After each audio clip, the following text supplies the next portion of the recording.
రాకేష్ దగ్గరికి వెళ్దాం. సో రాకేష్, జిల్లాల్ని రద్దు చేస్తే ఉద్యమం తప్పదు అంటూ బీఆర్ఎస్ ఆల్రెడీ హెచ్చరిస్తూ ఉంది. సో బీఆర్ఎస్ దగ్గర ఉన్న యాక్షన్ ప్లాన్ ఏంటి?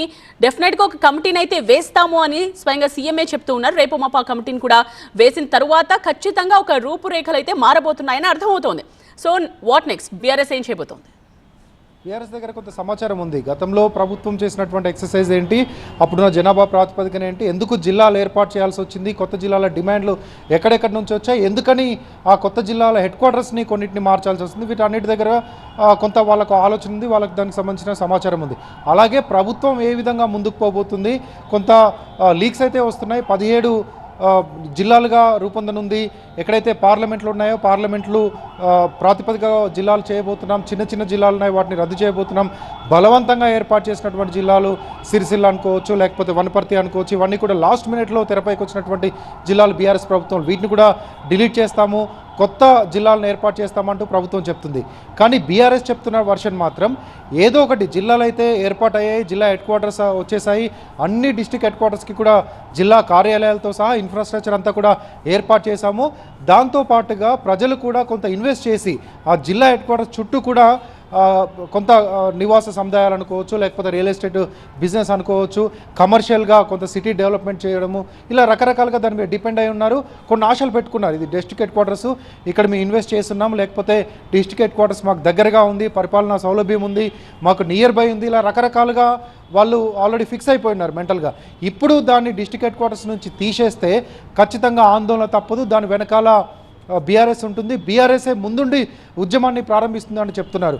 సిద్దిపేటను తీసేస్తామంటున్నారు. సిద్దిపేట జిల్లా అనేది గత 30 ఏళ్ళుగా ఉన్నటువంటి డిమాండ్. జనగామను తీసేస్తామంటున్నారు.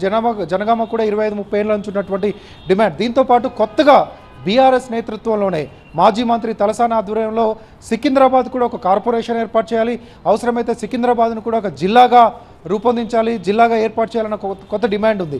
దాంతోపాటు రాష్ట్రంలో సికింద్రాబాద్ మినహా కొత్త డిమాండ్లు అయితే పెద్దగా కనిపించట్లేదు, కానీ సికింద్రాబాద్ కొత్తగా కనిపిస్తుంది.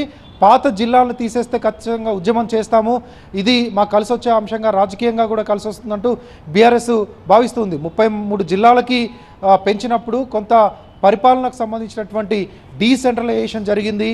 కొత్తగా వచ్చినటువంటి కలెక్టర్లు, కొత్తగా వచ్చినటువంటి ఆర్డీఓలు, కొత్తగా వచ్చినటువంటి రెవెన్యూ డివిజన్ల వల్ల చాలా రకాల స్కీమ్ల ఇంప్లిమెంటేషన్ అనేది చాలా ఈజీగా జరిగింది, ప్రజలకు అందుబాటులోకి వచ్చింది. అర్జీలు పెట్టుకోవడానికో, లేకపోతే మండల హెడ్ క్వార్టర్స్ నుంచి డిస్ట్రిక్ట్ హెడ్ క్వార్టర్స్కి జర్నీ చేసే వాళ్ళు, లేకపోతే అక్కడ నుంచి సమస్యలు చెప్పుకోవడానికి వచ్చే వాళ్ళ సంఖ్య ఇలా పెరిగింది. కొన్ని చిన్న చిన్న ఇబ్బందులు అయితే అక్కడ ఉన్నాయి. జిల్లాల జోలికి వస్తే అగ్గి పుడుతుందని కేటీఆర్ ఒక వైపు చెప్తూ ఉన్నారు, ఉద్యమాలు తప్పవని హరీష్ రావు అంటున్నారు. అటు సీఎం ఏమో 4-5 మండలాలతో జిల్లాలు చేశారు, వాటిపైనే కాంగ్రెస్ దృష్టి పెట్టినట్టుగా తెలుస్తోంది. సో వాటిపైనే బీఆర్ఎస్ పోరాటమా? పర్టికులర్గా దాని మీదే బీఆర్ఎస్ పోరాటమా? బీఆర్ఎస్ పర్టికులర్గా ఒక విషయం అయితే చెప్తుంది, పాత జిల్లాలను ముట్టుకుంటే ఊరుకునేది లేదు. బీఆర్ఎస్ హయాంలో ఏర్పాటు చేసినటువంటి 33 జిల్లాలకు 33 జిల్లాలు ఉండాల్సిందే. ఆ 33 జిల్లాలు మార్చినా, 33 జిల్లాల పేర్లు మార్చినా, ఆ 33 జిల్లాల హెడ్ క్వార్టర్స్ మార్చినా ఖచ్చితంగా ఆందోళన తీవ్రతరం అవుతుంది. బీఆర్ఎస్ కూడా ఆలోచిస్తుంది, ఒకవేళ ప్రభుత్వం కమిటీ వేస్తే ప్యారలల్గా ఒక కోఆర్డినేషన్ కమిటీ బీఆర్ఎస్ వైపు నుంచి కూడా వేస్తారు. ఎందుకంటే ఏ జిల్లాలను అయితే డిస్టర్బ్ చేయబోతున్నారో, ఏ జిల్లాలో ఆందోళన స్టార్ట్ అవుతాయి, ఏ జిల్లాల్లో ఎలాంటి ప్రజాభిప్రాయం ఉంది, ఎలా ప్రజలు అనుకుంటున్నారు, వీటన్నిటిని కూడా సమీకరించుకునేందుకు ఏదైతే ఆందోళన ఉంటుందో ఆందోళనను తీవ్రతరం చేసేందుకు వీటన్నిటికి సంబంధించి ఒక కోఆర్డినేషన్ కమిటీని బీఆర్ఎస్ కూడా వేయబోతుంది. ప్రభుత్వం తీసుకునేటువంటి యాక్షన్ బట్టి బీఆర్ఎస్ ప్రతిపక్ష పార్టీ రియాక్షన్ కూడా ఉండబోతుంది. రైట్ రాకేష్. సో